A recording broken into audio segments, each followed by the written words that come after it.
lights, cameras, and an insane actress?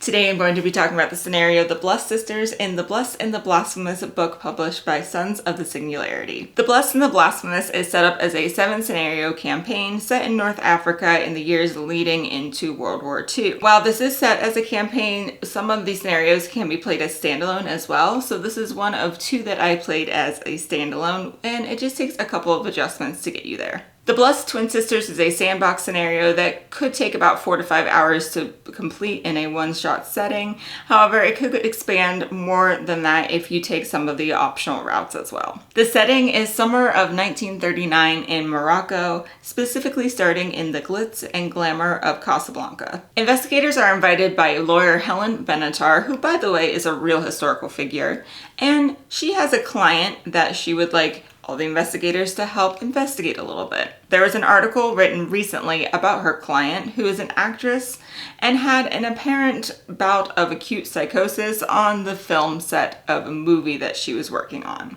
Okay, from now on there's going to be some major spoilers. Right away, I want to highlight a couple things that I really enjoy about the layout of this book. The first thing is that each scenario has a different heading at the top, and the headings are all really pretty and add a little bit of variety to the layout of the book, so I really appreciated that. In addition, the scenarios were all set up by location, and there's different headings for each of those locations.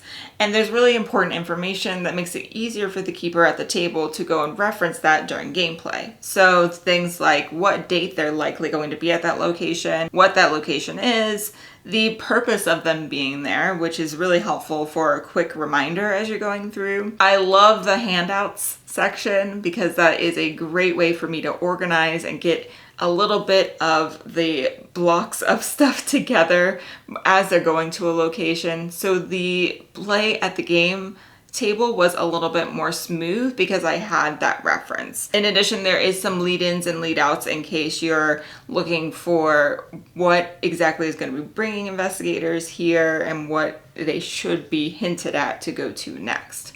So that's really helpful as well, just to kind of get a gauge of where you're at in the scenario and any helpful reminders when you're at the table. If you're playing this as a one-shot, likely the investigators are going to meet the lawyer right at the cafe, and you'll see 2 handouts. One is the cafe menu, which is just fun. It's an opportunity to role play, but it's also a way to start the players getting involved in the Moroccan culture a little bit and having exposure to that time period as well. So it did a really good job at setting the scene, offering chances for role play.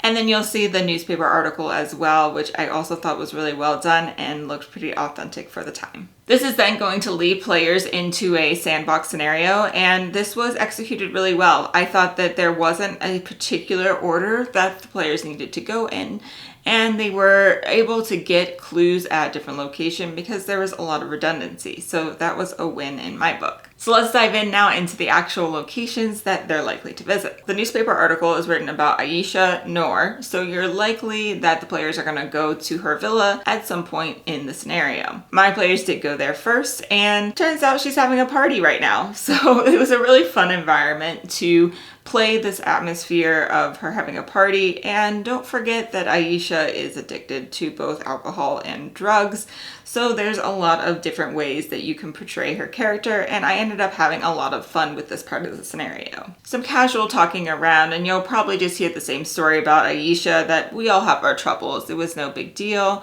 You're not really going to get a lot of information, but what it is going to lead players to is that Aisha has a sister named Asmina. Aisha keeps asking for Asmina, and you start to get the hints of the connection of these 2 twin sisters. The next location is the asylum, so we also learn that Asmina is in long-term care at this asylum. When they go visit Asmina, they'll learn they really aren't the first visitors because there are 2 people from the partnership that are after these twin sisters. Now, at the time, they don't know that the partnership, which is a cult organization, are after them or who these 2 names are, but it's starting to drop hints that these sisters are important. This was another really fun part that I enjoyed, was playing as Mina, because she is in long-term care and she's been through several different mental exercises or experimentations, shall we say. Let's keep in mind the times here. And so there was a lot of headbutting and biting, and it just added to some fun and variety as we were playing as Mina and trying to learn and decipher what she was actually trying to say. And this is, again, a really good time to establish that connection and hint that as Mina can see things sometimes. So she saw these investigators at Aisha's party in great detail, even though that she was here in the asylum, which also ranks up the creep factor just a little bit. And depending on where in the scenario they actually go to visit her, this is a great flexibility to be able to give the hints that you need to lead players to whatever locations they may not have been to yet. So for example, you may hint to go back to Aisha's villa, you may hint at going to the film site, seeing forests, something that is going to connect the dots for the PCs. There is a pretty extensive medical record handout for Asmina. My players did not think to ask about this, and that's okay, because although it's nice and has some additional background and details, it's not essential to make sure that they have the pieces to go through the scenario. So if they don't ask, don't worry about it. Quick art break. So Edwin Mullavey created the 2 pieces of art behind me, and I'll put some more up on the screen. I mean, look how creepy and cool this stuff is. So I would highly recommend that you check out his work, and the links to all his cool stuff will be in the description below. Next is the film set, which is out in the forest on the outskirts of Casablanca. And also here is the director, who is a real historical figure as well. What's cool is the book includes 2 QR codes of actual movies that were directed by him during this time period. So I would highly recommend that you go check those out yourself, just to have some fun and take a look at those movies, but also maybe playing a shorter clip a little bit as they are traveling, the investigators are traveling from wherever they are into the forest, to give them that transition of the scene and start to set the mood a little bit. In addition, transitioning from the city to the forest is also an opportunity to see a little bit more diverse setting in the scenario, so that was a great way to experience that. And this is a great time to mention that there is a lot of opportunity to find a couple of the essential clues, which is the phosphate dust from the mines, and to learn that these people from the partnership are showing up in these places shortly after or a little bit before the investigators do. So those 2 clues, there's a lot of opportunity to find those in different locations, and this redundancy was greatly appreciated, just to make sure that the players were able to get them and didn't get stuck. At some point, players are likely to go back to the villa to check up on Aisha, and the scene is quite grim. Her security is either going to be in the process of dying or already dead. It was fun for me to have them in the process of dying, just to give my players an opportunity to stop that from happening, but they failed their first aid, so unfortunately the security did end up passing away, and they didn't get any information from him. However, investigating the villa, they may find additional clues, and most importantly, Aisha is not there because she is missing. The newspaper is an optional scene that they may or may not investigate, but I thought that it was a very fun scene to play out. And you will eventually get the address of the freelance writer who wrote the article about Aisha. If they hunt this writer down, then they're going to be greeted by a pile of still smoldering ashes in the middle of his apartment. So this scene is quite creepy and also hints to the dangers that they are getting involved with. And then here again is an opportunity for that phosphate dust to eventually lead them to the mines. I do want to call out the optional confrontation that you could have with the people of the partnership, just walking down the street or any particular area that you would like. Now for a campaign, I think this could be a good addition. I did include it in the one shot that I did, but it honestly felt a bit clunky and awkward. I don't know if it was just the timing that I had it in, or if they didn't quite know enough about the partnership for it to feel relevant, but it kind of felt like, I don't know whether we need to kill them, follow them, where we go if we follow them. I don't know, it felt clunky. So perhaps consider not having the confrontation in the one-shot scenario, But if your players know a bit more about the lead up into this scenario, it could be helpful in a campaign setting to still have it. So ultimately, they're going to lead to the mines to try and find Aisha. I did wish I had a player version of the mine map, since the one given in the book did have all of the labels, and I didn't want to give them that. I wanted there to be a little bit more mystery of discovering the different rooms and trying to find their way and investigate. But overall, there's a few different ways that this can go. They can go sneaky, they can go loud, and I want to highlight that this would be a really good time to pay attention to the optional rules in the very beginning of the book. And I'm talking specifically about the risk counter rules. So these are essentially a fail forward mechanic. For example, if you fail your stealth roll, you add to the risk counter and specific things happen at certain thresholds. I also got creative with this. For example, in the book, there is the elevator shaft that you have to fix with mechanical repair, and my players did not succeed in that. So instead of just not having that as an option, it was that the elevator was a lot louder, and so it added to their risk counter.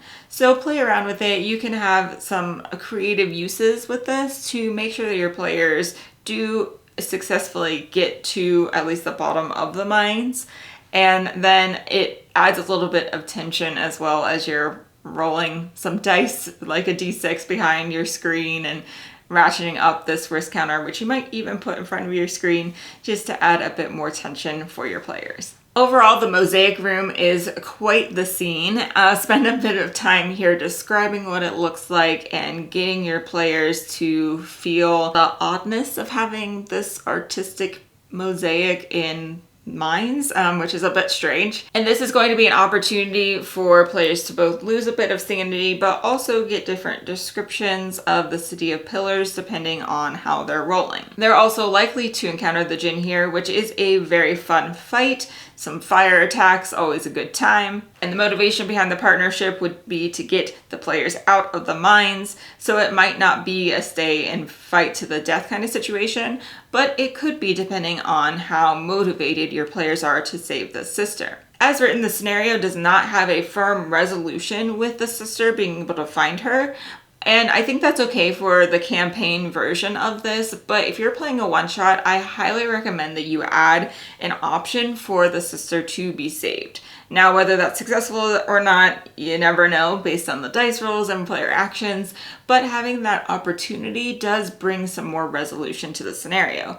So either having her in a room behind the mosaic or some sort of room in the mines that they could potentially sneak her out, or if you want to get really creative, you could have Aisha in the City of Pillars, and when they go to have these visions, it's actually them going into the city and pulling Aisha out. Now, that is a very large deviation from what is in the book for the campaign, so if you are planning to run any of the additional scenarios with the same group, just keep that in mind if you do make those more creative choices. So if you want to be safe, keep her in the mines, but if you want to just have fun and you know you're just going to play this one scenario as a one-shot, that could be an option for you. So my overall thoughts on this, I loved that there were so many very different locations. So for example, the film set in the forest, the villa, the asylum, the mines, like all of those locations felt very unique to me. And it was fun to differentiate between all of them as the investigators went through and explored Morocco. One of the highlights was playing the two sisters. I really liked being able to play them and play up the connection between them and hint at how they are important to the partnership. The redundancy in clues was fantastic, and overall I really thought that this worked well as a one-shot as long as you make some sort of adjustment with Aisha and having the resolution of potentially saving her. So that's it for my review. If you are interested in more content, make sure you subscribe, and I do have a Patreon if you would like to check that out as well. Thank you so much for watching. Bye!